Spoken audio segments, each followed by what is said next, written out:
Ladies and gentlemen, the President of the United States, accompanied by the Vice President.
Ladies and gentlemen, thank you all for joining us this morning. We are pleased to have you share in the historic signing of the Family and Medical Leave Act.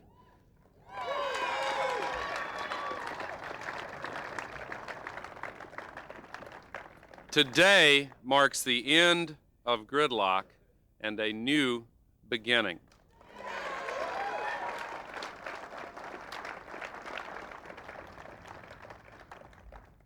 Many families all over this country know why this legislation is so critical.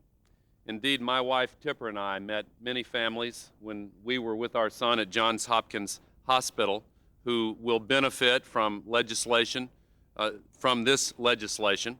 And it is appropriate today for the President of the United States to be introduced by representatives of one of the American families that this bill really is designed to help.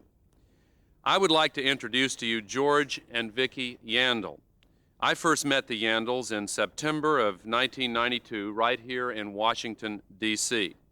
Both the Yandells and I and Tipper were in Washington to advocate the Family and Medical Leave Act.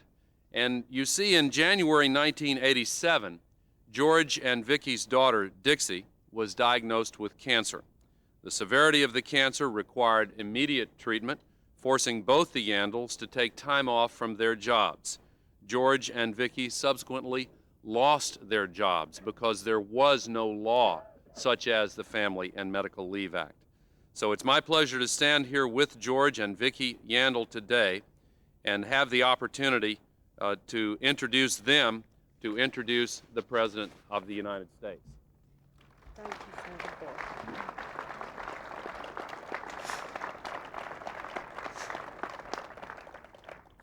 Thank you, Mr. Vice President. My husband and I thanks the Congress for passing the Family and Medical Leave Act and the President for signing it. Our family needed protection like the ones provided in this law.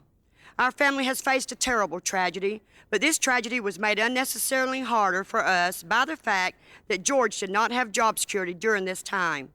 In times of family crisis, people should not have to worry about keeping their jobs. They should not be forced to choose between their loved ones and the jobs they need. Thanks to the President Clinton, Other families will not have to face a terrible choice. I left my daughter Dixie in the hospital to be here. I have the great honor of introducing the man who made this law happen, the President of the United States, Mr. Bill Clinton.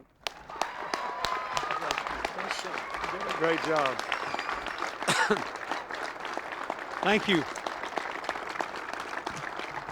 Thank you very much. Thank you very much. Thank you. Thank you. Thank you very much. Thank you. Mrs. Yandell, I never had a better introduction. Before we thank anyone else, I think all of us should acknowledge that it was America's families who have beaten the gridlock in Washington to pass family leave. People like this fine woman all over America who talked to members of Congress, both Democrat and Republican, who laid their plight out, who asked that their voices be heard. When Senator Gore and I ran in the election last year, we published a book called Putting People First. I'm very proud that the first bill I am to sign as president truly puts people first.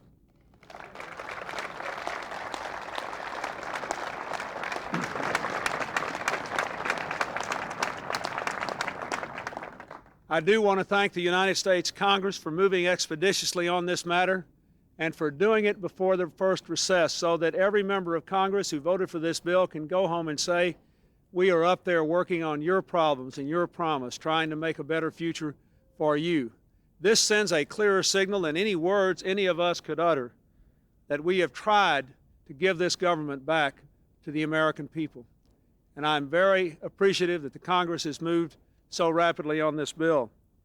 There are many, many members of Congress here and many others who are not here who played a major role in this legislation. Time does not permit me to mention them all, but I do want to thank the Senate Majority Leader for his heroic efforts in the 11th hour to make sure we pass this bill, Senator Kennedy and Senator Dodd for their passionate and years-long commitment to this effort.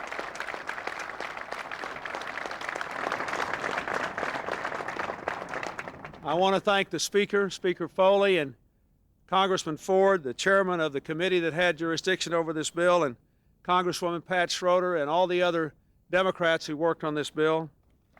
But I want to acknowledge, too, consistent with the promise I made in my inaugural, to reach out to members of both parties who would try to push for progress, that this bill also had passionate support among Republicans. My old colleague in the Governor's Association, Senator Kit Bond from Missouri, I thank you for your leadership.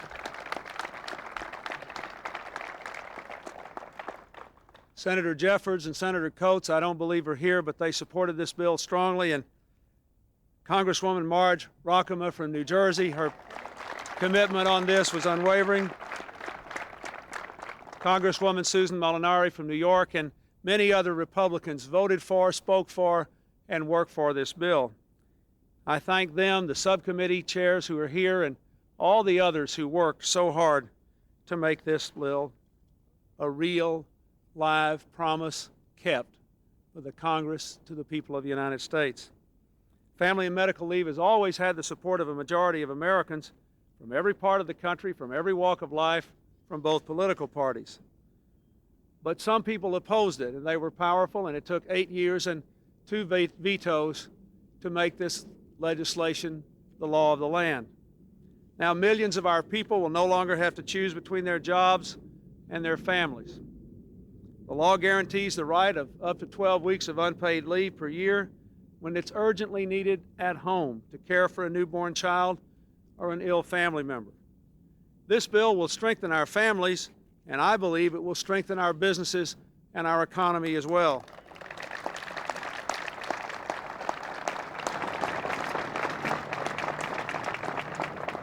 I have spent an enormous amount of time in the last 12 years in the factories and businesses of this country, talking to employers and employees, watching the way people work, often working with them.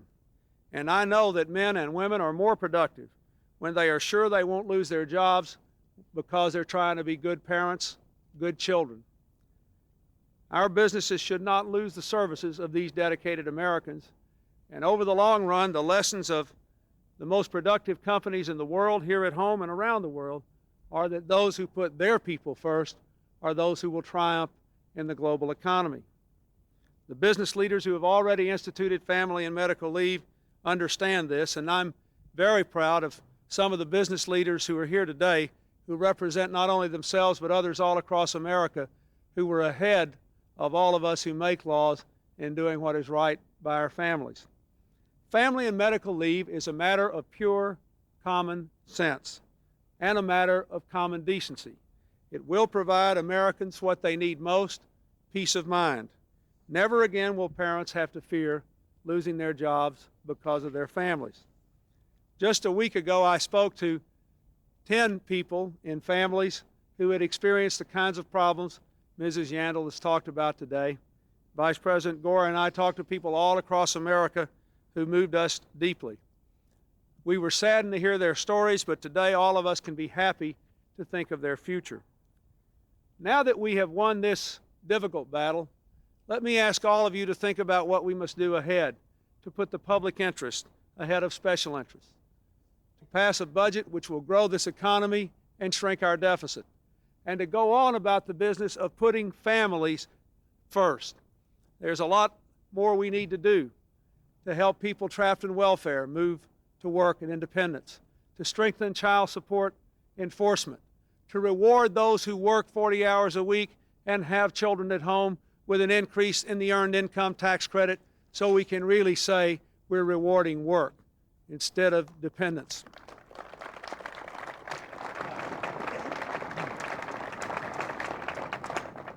To immunize all the children of this country so more parents won't have to take advantage of family leave because their children will be well and strong and healthy.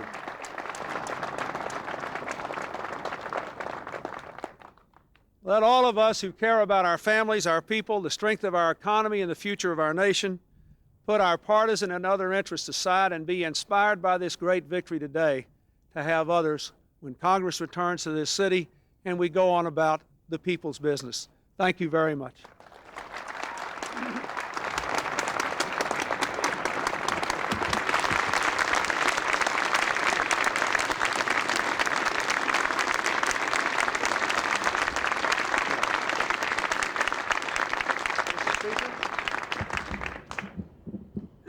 Speaker of the House of Representatives.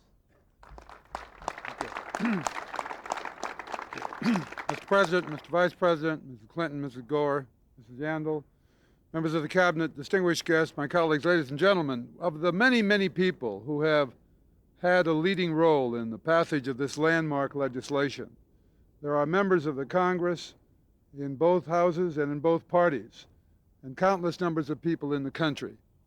But no one person in the Congress has had a greater role over the years in leading this legislation to its successful conclusion than the man who is my pleasure to introduce to you now. We came to the Congress together 28 years ago as new members in the 89th Congress when Lyndon Johnson was elected President of the United States. All during the time that he has served in the Congress, he has fought hard for many causes, but among all the causes he has fought for the welfare of American working men and women. He is now the distinguished chairman of the Committee on Education and Labor of the House of Representatives. It gives me great pleasure, Mr. President, to present William Ford of Michigan.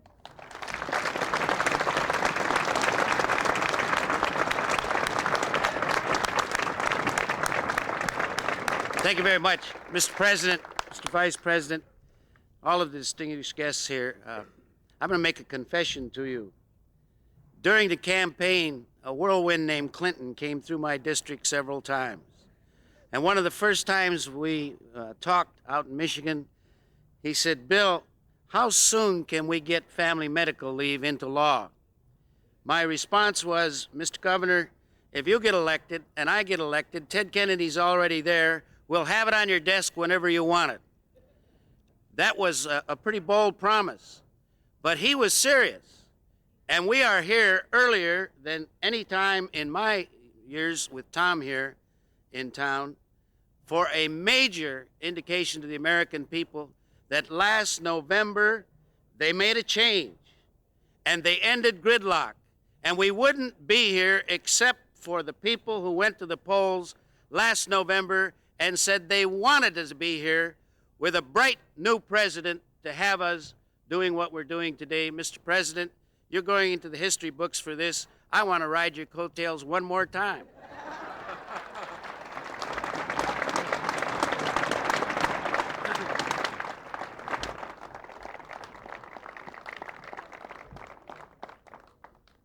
I'd like to now call to the microphone a man who had a lot to do with this legislation, my neighbor, Congressman Bill Clay from Missouri.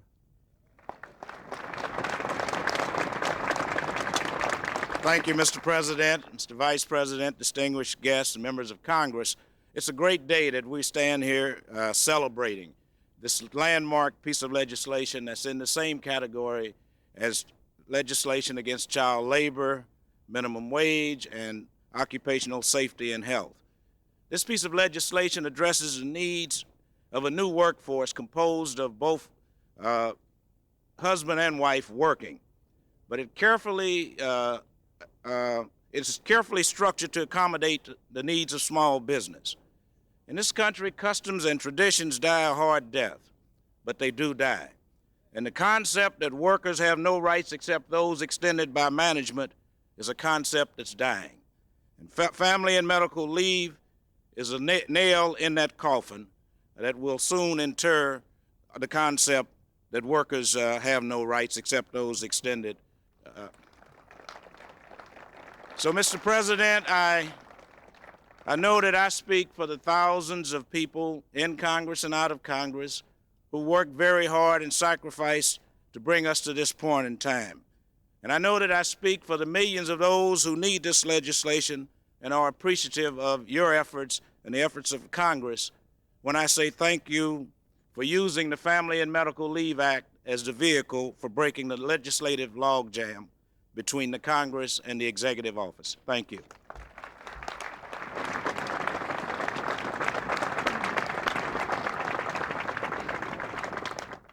I'd like to now introduce a person that if I were guessing, I would guess has slept far less than 4 hours a night the last 4 or 5 nights as he worried about whether we could thread the needles necessary to all be here today, the Senate Majority Leader, George Mitchell.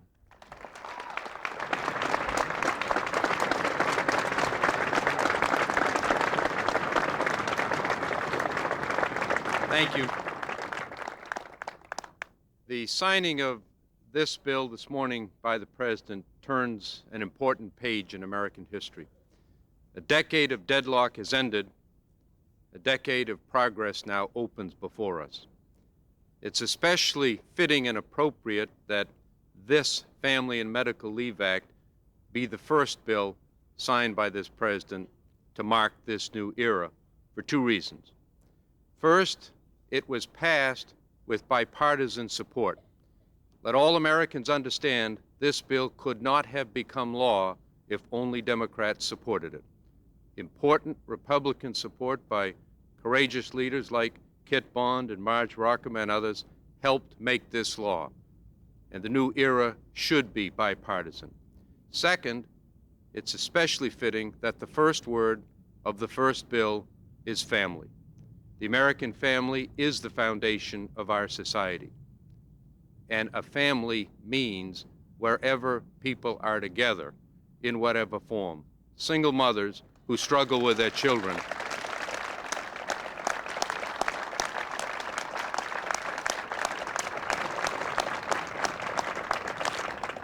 A single mother who struggles to raise her children is an American family. Let everyone understand that in our society.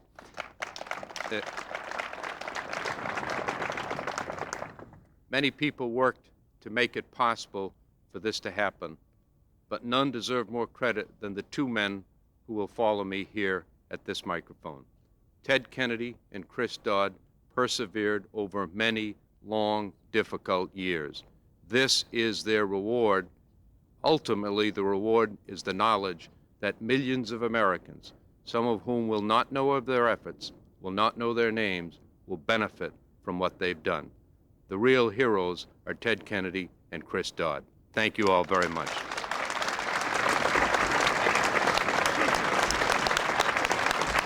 Thank you very much, Mr. President. All of us in the United States Senate understand that it was really Senator Dodd who 8 years ago started the hearings and the ball moving in that body. Mr. President, we thank you for your leadership on this issue. During the course of the campaign, you said putting American people first. You have put American people first. 12 years of neglect and decline for the workers of this country past. What you have done in signing this law is not only dealing with the parent, the father, or the mother that needs to provide the attention to the child, but you've done so much for the children of this country. All of us know that children improve by more than 50% when they have a parent caring for that particular child. All of us in this country know that the gridlock has ended, and we're looking forward to coming down here on many different occasions, perhaps on the next one on health care, to really deal with the problems of our country. Congratulations.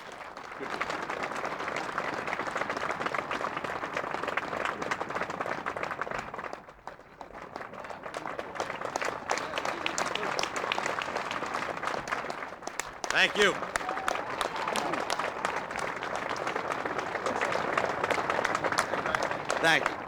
Thank you very much. Thank you. Mr. President, Mr. Vice President, Mrs. Clinton, Mrs. Gore, and friends all, colleagues and leadership of the House and the Senate, I'm as proud as you are. Mr. President, I can't tell you, there are many important moments, I guess, in each one of our lives, but this certainly rates darn near at the top for me. To be able to author a bill, the first bill that you'll sign into law, that will touch on three of the most critical issues which you raised so eloquently during the campaign, in which you have expressed your concerns about over the years: families, work, and health care. This bill touches on all three of those critical issues: job security during times of a family crisis, holding families together, and being able to have job security so that your family can stay together and have a source of employment. There are many in this country who don't yet know how important this legislation will be to them. Unfortunately, they will face crises. And for those millions of families who've been through these crises, I suspect that this morning they appreciate more poignantly how important this legislation will be to future generations. I just want to let you know how deeply proud all of us are of your deep commitment. We passed this legislation twice. This bill found its way to this building twice before. The difference is we have a president this morning who wanted to make it the law, and I thank you all very, very much.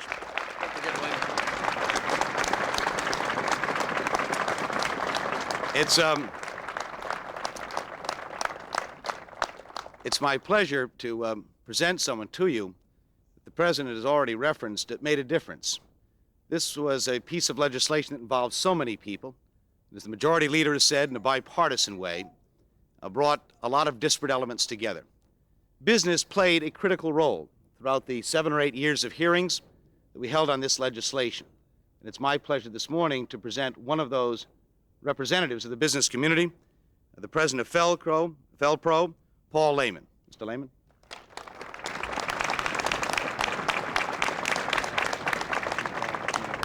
Good morning. On behalf of my brother Ken and my cousin Dave, our co-chairman who are in the audience, and over 2,100 employees at FelPro, I'm pleased to tell you a little bit about family leave at our company. FelPro is an automotive parts and a chemicals manufacturer located in Illinois, California, and Colorado. We're 75 years old, and we're family-owned. We think of our company as one large family. It's hard not to, Over 50% of our employees are related to someone else in our company. We realize that our products aren't made only by machines, but by a diverse set of people with particular needs, people with people problems, sick children, newborn babies, and elderly relatives. We've had a family leave policy for over 5 years. We didn't introduce it just because we're nice people, but because we believe it's good business. Family leave and our other work and family benefits, such as on-site daycare, elder care, tutoring, and a summer day camp, contribute to a workforce which makes quality products, provides excellent customer service, and is open to the kind of change that has become a daily part of business life. We feel that businesses across America should embrace, rather than fear, family leave and other work and family benefits. They, in combination with other enlightened management practices, will help make U.S. companies fully capable of competing in our global business environment. So President Clinton and esteemed members of the Congress, we at FelPro salute your signing of this critical bill into law. Thank you.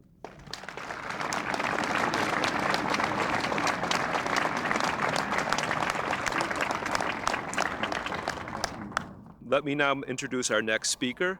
Major social legislation such as family leave is the result of the dedicated work of concerned citizens and concerned groups. Chief among them is the Women's Defense Fund. I'm pleased to introduce our next speaker, the fund's chairperson, Judy Lichtman.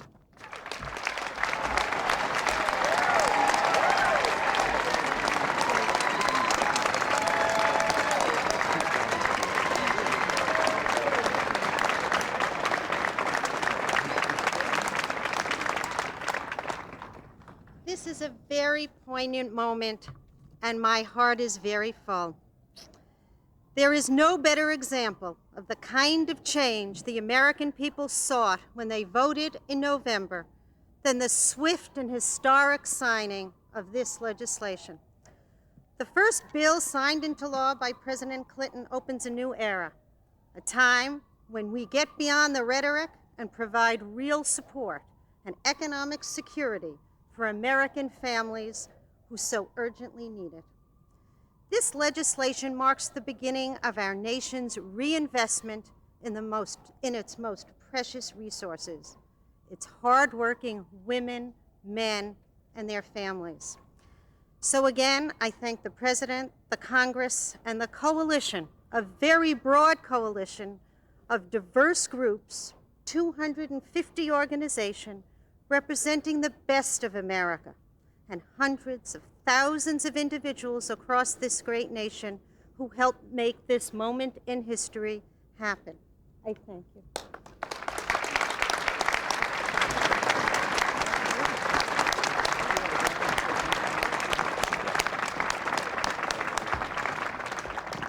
Ladies and gentlemen, the President wishes to greet personally some of those who've worked so hard to make this law a reality. This concludes the ceremony. Thank you very much for joining us.